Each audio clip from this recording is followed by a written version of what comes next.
Okay, I feel like we should just end on that. But actually, I was talking to Brenda this morning. Loved meeting all of you guys this weekend. It's been so sweet when you come up and just share your heart with me. So maybe what I'm going to share with you now, um, some of you have already done that, but I was telling her that I always sit in the front row at church because I'm not a very good singer. And I found when I first would sit in the back, everybody kind of turn and look at me, and I have some insecurity with my voice, which is hilarious. Two of my sons are worship leaders. All of my kids lead worship and play an instrument. Their father is musical. But we say I make a joyful noise. But I love to worship. And so I'd ask Brinkley if she would ask Abby, but I'm just going to ask it right now. When I'm done yapping up here, if we could do one more closing song of your choice, that I feel like that's how I would love to end this weekend with all of you. So, all right, so I'll just put that in her mind so she can think about it. Okay, well, I'm gonna try to bring a little levity here to start out. It was October 10th of 2023. I had just gotten up, I was getting ready for the day, and my husband, Chris, had already been awake for a bit. He joined me in the bathroom as we were getting ready, and my phone rang. And the caller ID said Becker Bus Garage. Well, why was the bus garage calling me? We've always been a homeschooling family, but one of our daughters, like I've told you before, went to school for a few years, and sometimes her name is still in the system. So I picked it up. Hello. Hi, Kristin. This is Jody from the Becker Bus Garage. Is Britlin back in school? No, I said. Why? Because she's currently on a bus headed to the middle school. I said, no, she isn't. She's not even out of bed yet. Well, my husband had been listening to our conversation and I had her on speakerphone. So he chimes in and he said, she's sitting downstairs on the couch. I was like, all right. So he runs downstairs to check. I go into her room to see if she's there. She was gone. So I still had Jody on the phone and I was like, I don't really know what's going on. To which she replied, well, I know. She's on a bus headed to the middle school. Meanwhile, Chris receives a phone call from the bus driver, who's a friend of his, and he's like, hey, I'm just checking in. Britlin got on my bus this morning. She said she's going back to public school, and I didn't think much of it because sometimes they don't update our rosters, but I didn't think you guys were going to do that. And she had no idea who her homeroom teacher was going to be. Well, it was becoming obvious that Britlin had indeed gotten on the bus and was headed to the middle school. And as they say, the plot thickens. My daughter, Jakely, woke up during this time, and she decided to check an iPad that the girls kind of share. Neither one of them really has a device, but they can still kind of text friends on this iPad. Well, Jakely saw a conversation that Britlin had had with her neighbor friend early that morning. It essentially laid out the plan for Britlin to get on the bus and be dropped off at the middle school so she could return to public school. They had thought of everything, except for the fact that her friend is 2 years younger, and Britlin had nobody to see when she got to the middle school because her friend was at a different school. But Britlin didn't care. She figured she'd just cross that bridge when she got there. Well, then my phone rang again, and this time it was the middle school secretary calling to say the bus had dropped off my daughter, and she was sitting in her office, to which I replied, we know, my husband's on his way. Well, I remember sitting on the steps right inside our house waiting for Britlin to come home with Chris. And when she walked in the door, I almost started laughing. She had it was October, remember? She had an oversized sweatshirt over biker shorts, so she looked like she was wearing no pants. She had on flip-flops, and there was no chance she had taken time to run a comb through her hair. She looked homeless.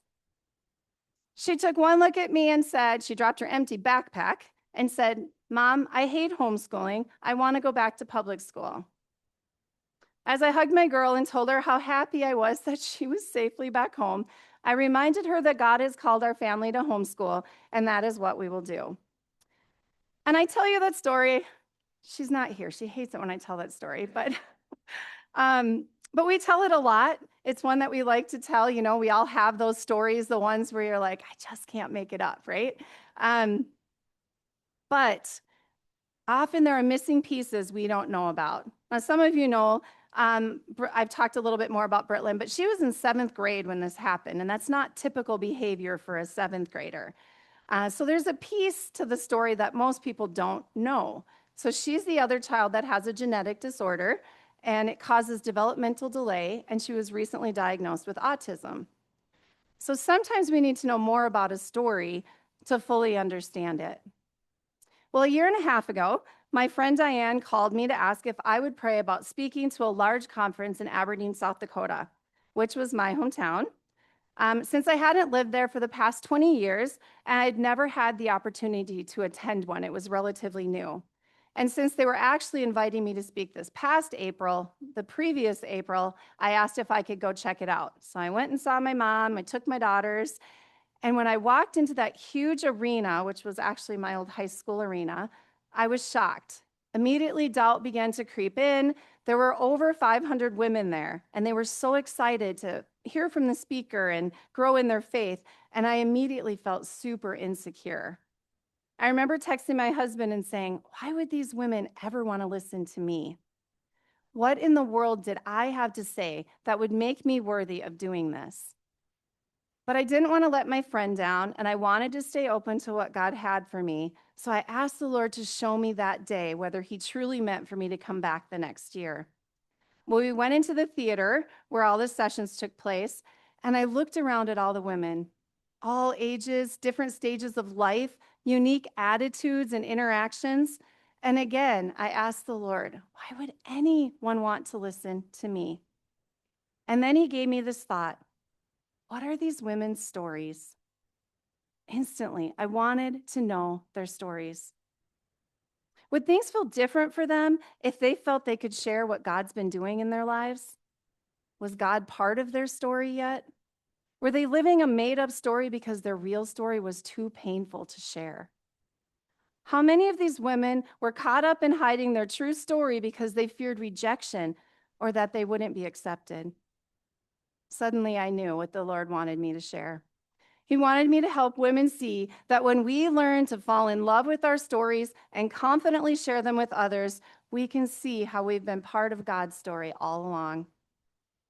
Well, this weekend I've shared the story of my family and what we've been living, and I am so grateful to have the opportunity to always talk about my Jensen.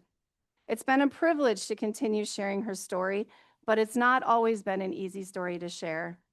Because I dedicated so much time to writing the story, I was able to find some closure, some connection, and compassion. Closure came for me as I was able to piece together everything that had happened over the years. Connection happened as others shared how our story had influenced theirs, some of whom I'd never met before. And compassion continues to grow as I can now empathize with other families who experience grief and loss. Well, you already know that my husband is a youth pastor, and something he has found very effective for helping kids connect with each other and with Jesus is telling their life story. Calling it a life story is less scary than a testimony, but it's basically the same thing. A friend who's had kids go through our youth ministry asked me recently why we put so much importance on kids telling their life stories. She wondered if maybe what they have to share is personal and not anybody else's business. And I did appreciate her concern, because often when you've done something for so long, you don't take a step back to question it. But it also caused me to wonder a few things. What keeps us from wanting to tell our stories? Oh, I gotta turn this on. You guys, they gave me power again. Now it is. There we go. All right. What keeps us from wanting to tell our stories?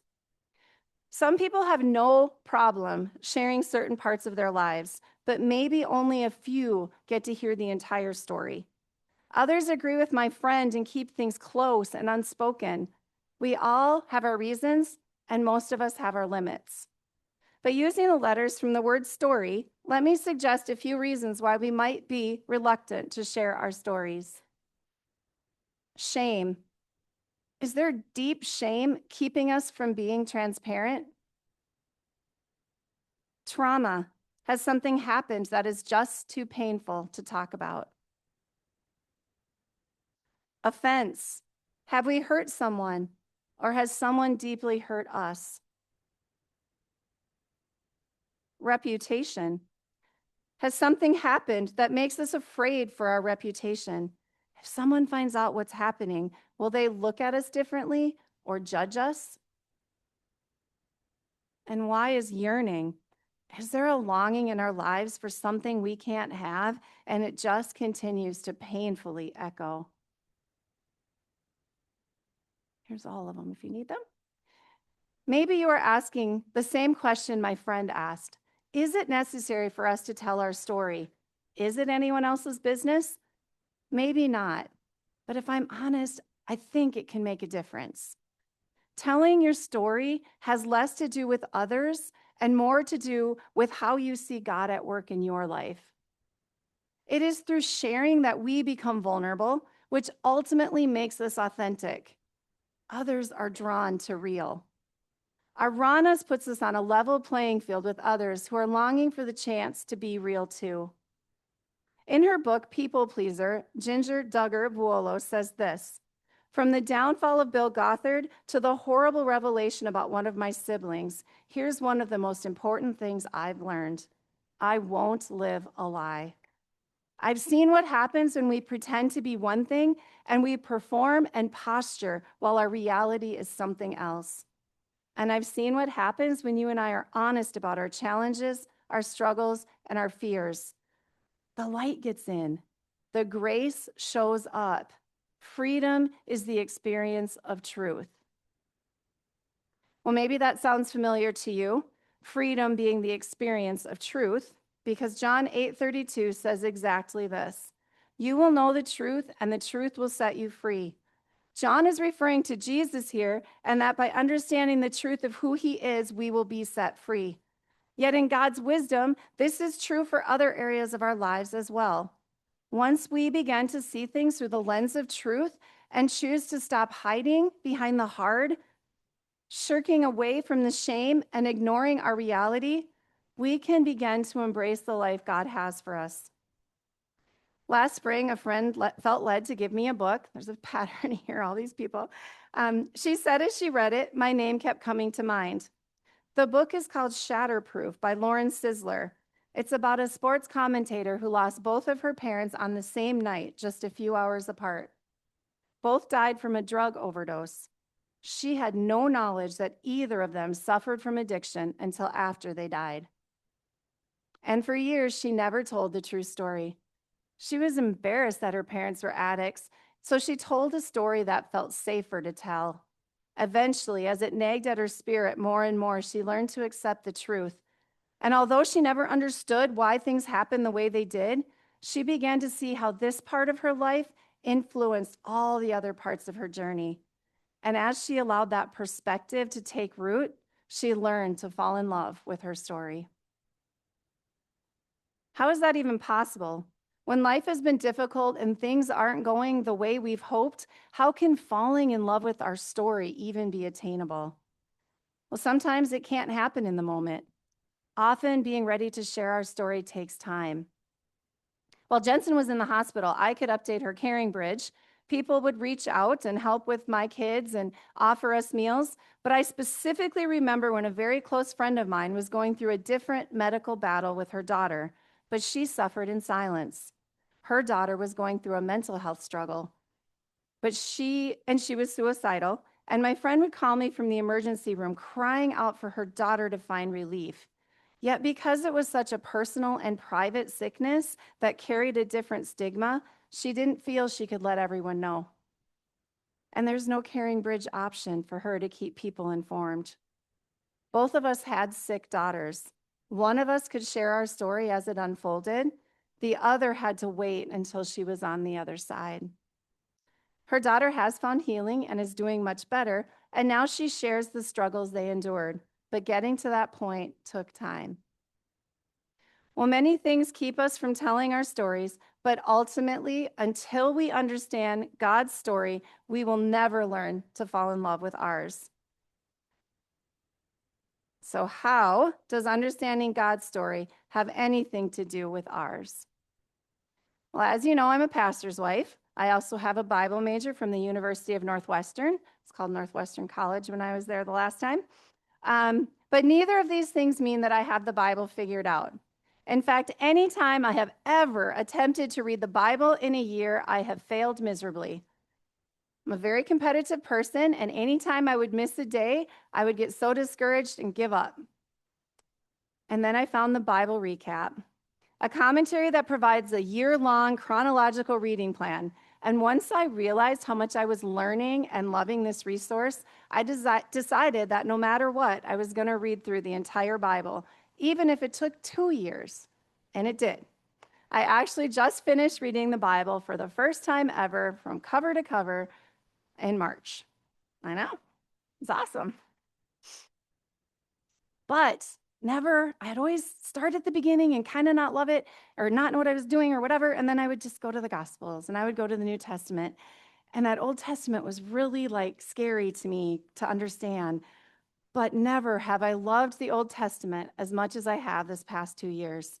I even actually teared up when I read the last verses in Malachi and my time in the Old Testament was finished. I learned a lot about reading the Old Testament. I actually read about the minor prophets and fell in love with the women and their essential roles. I better understood the covenants, and I was shocked to see that much of their sin rivals our sin today. I saw a God who was faithful, a God who was just, a God who loved fiercely, and a God who remained constant throughout it all. And I learned that God is who he says he is, and that my faith is real. I read about Joseph, whose life went from a prison to a palace. His brothers sold him into slavery, and later he was unjustly thrown into prison. God used those painful years to put Joseph in a position as Pharaoh's right-hand man. This allowed him to save his family and nation from famine.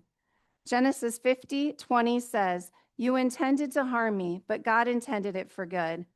And from that, I learned that God turns betrayal, injustice, and delay into greater purpose. Then there was Moses and the Israelites in Egypt. God's people suffered as slaves under Pharaoh's harsh rule for hundreds of years. God used that suffering to show his power and his faithfulness. He miraculously delivered them. Exodus 14:14 says, "The Lord will fight for you. You need only to be still." I saw that God's goodness is often revealed through deliverance that only he can accomplish. I love Ruth. She's committed to her mother-in-law, Naomi, and she went from loss to legacy. When Naomi lost her husbands and sons, Ruth was left as a foreign widow with no security.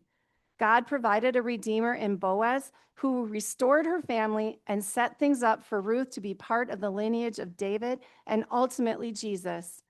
Ruth 2:20 says, "The Lord has not stopped showing his kindness to the living and the dead." I learned that God's goodness shows up through faithful love, redemption, and restoration after significant loss. A story I loved as a kid took on new meaning as well, which my husband just told me the other day, stop calling them stories. Call them biblical accounts. I had never heard that, and I love it. He's like, stories, people don't always, loved that. So there's a side note for you. A spiritual account I loved as a kid took on new meaning as well. Shadrach, Meshach, and Abednego were thrown into a blazing furnace for refusing to worship an idol. God was literally with them in the fire. Because of their faith in God, they were unharmed, and others acknowledged God's power. God doesn't always keep us out of the fire, but he brings us safely through it. And then there's Esther. When God positioned Esther as queen, he gave her the courage she needed to stand up for her people, and they were saved. I saw that even when God seems hidden, his goodness is always at work behind the scenes. And perhaps you, like Esther, are in your current circumstances for such a time as this. A new book that came to life for me was Ezekiel. Through his life, I saw that God is just in his punishment of sin. God is faithful because he keeps his promises, and God restores as he brings new life, forgiveness, and hope.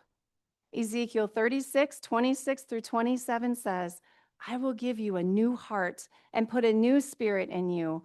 I will remove from you your heart of stone and give you a heart of flesh.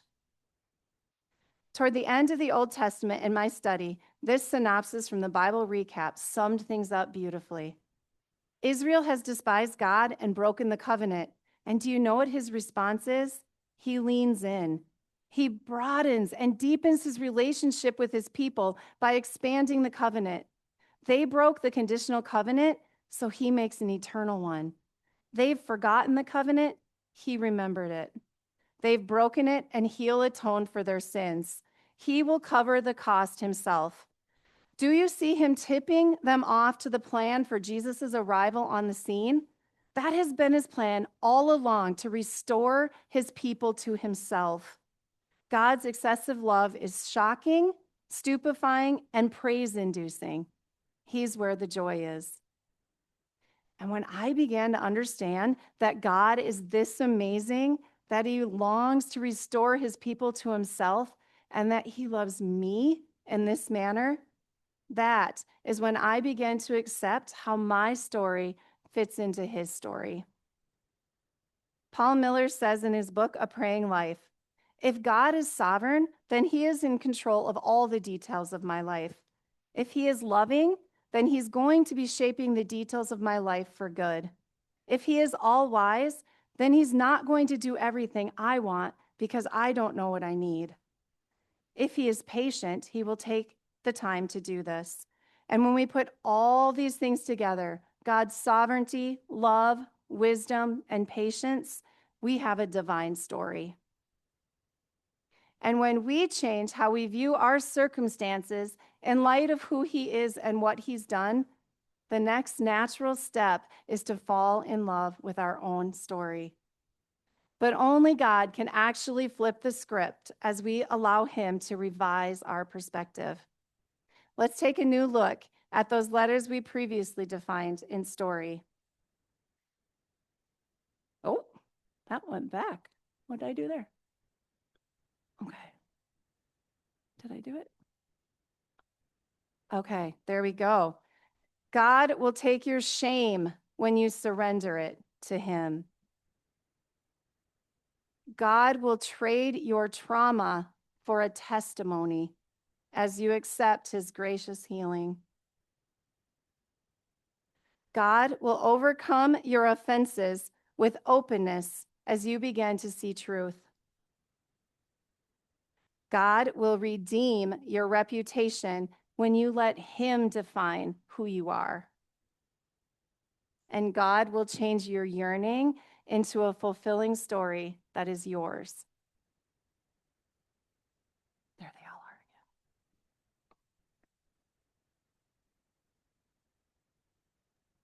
So why should we tell our stories?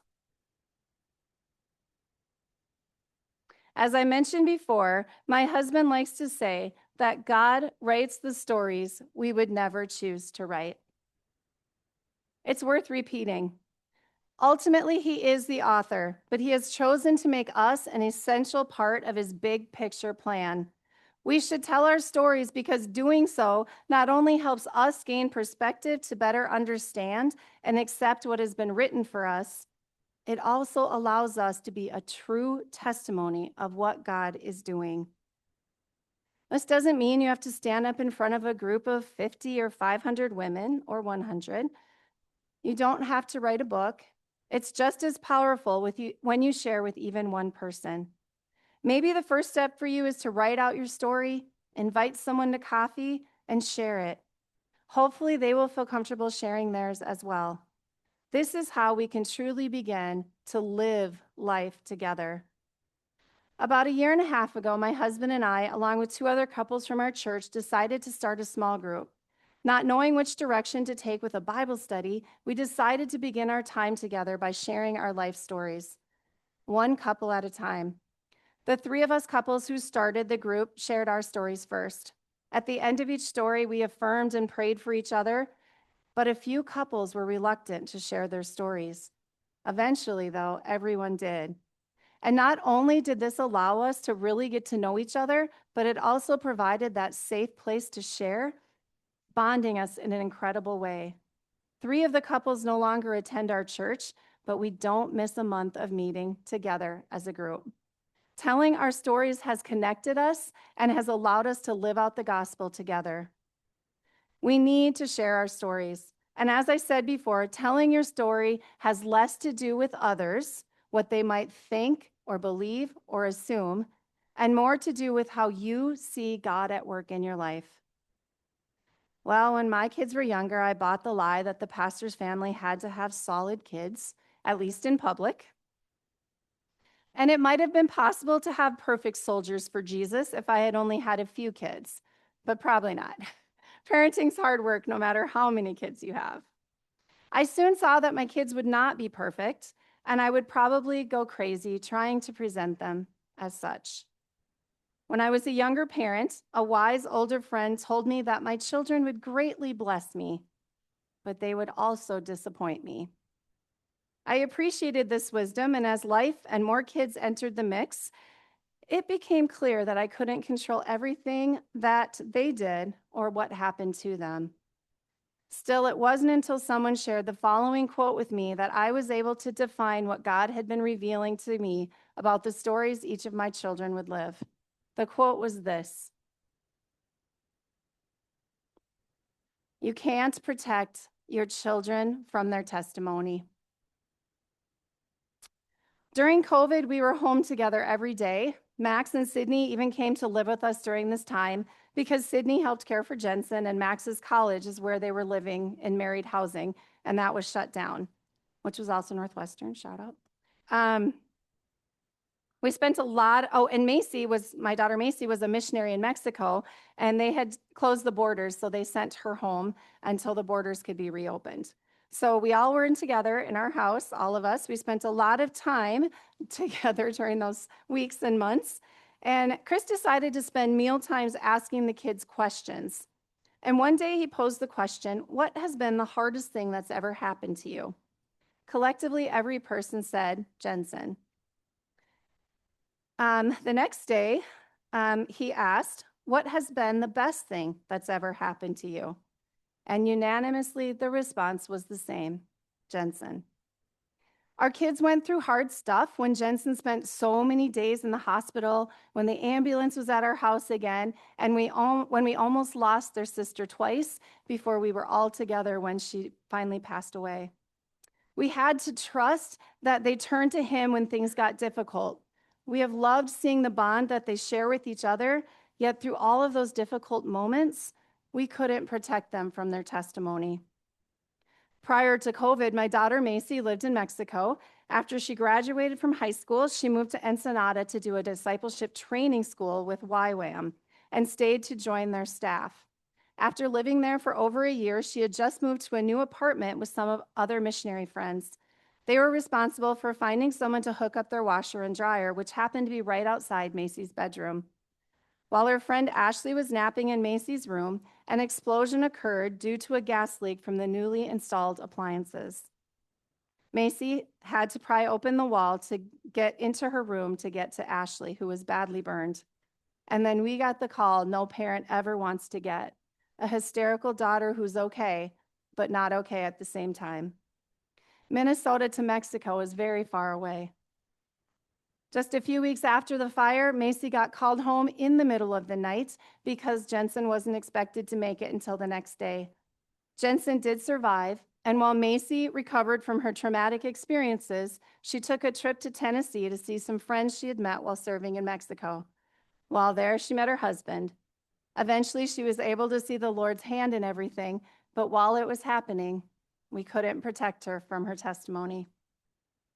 The last couple of years have been difficult for Brinkley. High school can be lonely without a solid friend group. Walking this road with my daughter and watching her grow through her struggles has been so hard. But because of this, she and I have developed a sweet bond. I yearn for her to have sweet friendships, but while she is figuring things out, I can't protect her from her testimony. A little over a year ago, my son Tygan had just moved 5 hours away to Green Bay, Wisconsin. Go Packers.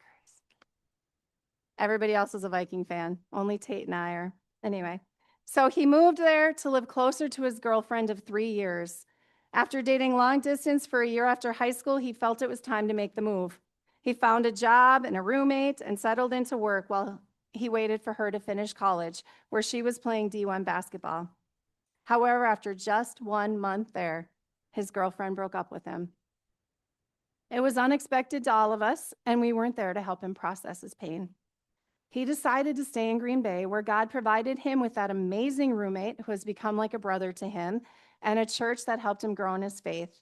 Throughout that year, God wooed him to Ensenada, Mexico, where he is currently serving wholeheartedly as a missionary. But while he was enduring that confusing pain and loneliness from a broken relationship, we couldn't protect him from his testimony. My son Tate served with Tigan in Mexico this past year. After being there for a few weeks, he broke his finger playing basketball. Not knowing if he should come home after his outreach trip to China or not, he was told by a doctor in Mexico that he would eventually need surgery. He finally came home to meet with a local surgeon, only to be told that his finger was healed and surgery was no longer needed. Tate decided to remain in Minnesota to raise money with the hope of returning with Tigan to Mexico in May. While at home, he was presented with the opportunity to become a worship leader at a nearby church. Being a worship leader is his dream job, but taking it would mean he couldn't return to Mexico as he had originally planned. Choosing to surrender his wants, he was offered the position and didn't return to Mexico with his brother. Submitting to God's will is not always easy, and his sadness for giving up something dear to him is real. But even when the outcome is not bad, just different, we can't protect them from their testimony. Well, recently I heard a friend share her story, and she talked about how often we're willing to share most of our story, but we rarely feel safe sharing it all. She likened it to holding cards in a poker game. Will we play all our cards? Are we continuing to hold on to our ace? Is there a part of our story that we just can't bring ourselves to tell? I realized that my ace has actually been my son Max's story. Max and I have always been close. As my firstborn, we have done life together the longest. Never doubted his love for Jesus or our family. And when he went to college, I had zero concerns about how things would be for him. He was going to the same Christian college that Chris and I had attended, and we were excited for him to grow in his faith there, just like we had. We didn't know until several years after college that Max had had a crisis of belief while he was there. During that uncertain time and completely unknown to us, one of his roommates, who had transferred in during Max's second year, became known as the campus drug dealer. Never did we consider that this could happen at our college, and never did we think Max would be curious enough to try something. But he did, and we had no idea it was happening. As he went through this time of questioning his faith and learning to make it his own, the Lord met him there. Today, he is completely sold out for Jesus and certain of his faith in Christ. But while he was going through his period of rebellion, we couldn't protect him from his testimony. So if we can't protect our children from their testimonies, we can encourage them to share their stories, and we do. I think that is why my husband sees the significance of young people telling their stories. Sharing their life with others becomes natural and authentic. They don't feel the need to hide things. They learn that their story matters and that people can relate to it. It builds connection with others and fosters accountability and encouragement to keep fighting the good fight. They experience freedom from the truth. And as parents, we've learned to give grace as we accept their stories as extensions of our own. We learn to be humbly proud as we observe them connecting with God and others in their own humility. But just as we can't protect our children, and now my grandchildren, somehow that feels harder, from their testimonies, we can't hide from our own testimonies either. So if we can't dictate our testimonies, have no real ability to write them the way we think they should be written, we have no choice but to trust that God has a plan that is bigger, better, and more glorious than we can comprehend. And the only way for others to catch a glimpse of that plan is for us to tell our stories. All over Scripture, it tells us to be vocal about what the Lord has done. 1 Peter 2:9, but you are a chosen people, that you may declare the praises of him who called you out of darkness and into his wonderful light. Psalm 107:2, let the redeemed of the Lord tell their story, those he redeemed from the hand of the foe. When Paul is talking to the Corinthians, he tells them this in 2 Corinthians 3:2-4. You yourselves are our letter, written on our hearts, known and read by everybody. You show that you are a letter from Christ, the result of our ministry, written not with ink, but with the Spirit of the living God, not on tablets of stone, but on tablets of human hearts. Such confidence as this is ours through Christ before God. Not that we are competent in ourselves, but our competence comes from God. And this next one gives me a little bit of the goosebumps. Finally, Revelations 12:11. They triumphed over him by the blood of the Lamb and by the word of their testimony. The blood of the Lamb refers to what Jesus did on the cross. The word testimony refers to believers openly confessing their faith. But it is not just in words. It's living out that faith in action. It's telling our story to strengthen other believers and encourage them to trust God no matter what life gives them. We discover perspective, we achieve freedom, and we ultimately find victory by sharing the words of our testimony. Our past, present, and future are all handled by Jesus. There's no frame in the story where he's not active. He's at work in all of it to bring us into a fullness of a relationship with himself. Sometimes the most beautiful testimonies begin as the chapters we prayed would disappear. But God doesn't waste those chapters. He turns them into reminders that even in the hardest seasons, those can become part of a story that points others back to him. And when we get to the other side of whatever we're going through, no matter what it looks like, there will be people who need to hear how we made it. And get this, silence makes the woman behind us feel like she's all alone. We are currently living our future testimony of God's faithfulness.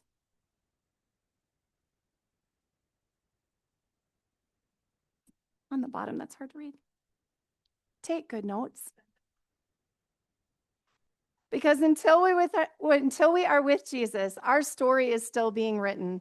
But as we share our stories in light of how they fit into God's story, we will be able to honestly and wholeheartedly fall in love with our stories. Your story matters. God's story matters. The best story combines the two. This weekend, we've talked about finding hope in the hard. We've wrestled with how to offer hope in the hard. And we've now talked about speaking hope by falling in love with our story. Those aren't three separate ideas. Hope is what anchors us when the story hurts. Our story makes hope personal. And when hope becomes personal, we can offer it to others. The hope that sustains us in the hard, the living hope of Jesus Christ, becomes the hope we can speak into someone else's hard. Before we leave today, I want to invite you to do one quiet thing. Doesn't have to be something public, doesn't have to be something emotional, just has to be honest. Some of you are leaving feeling encouraged. Some of you might still be leaving tired. And some of you are leaving with the same hard you walked in with. But none of that means this weekend missed its mark. Because hope doesn't mean everything changes in a day. Sometimes hope is just realizing that you're not alone in your story. God hasn't stepped away from it, especially the hard parts. So I want you to think of one part of your story that you've been resisting, avoiding, or wishing were different. And instead of pushing it away, I want you to simply place it back into God's hands. One day you will look back and realize that the chapters you wanted to skip were some of the key chapters, the best chapters that God was writing just for you. And someday you might recognize that hope is not the absence of hard. Hope is your story is actually being held, every page of it, by a faithful God. So know this, telling your story is important. You don't have to know the ending to trust the author, and you don't have to love every chapter to believe that God is writing something good.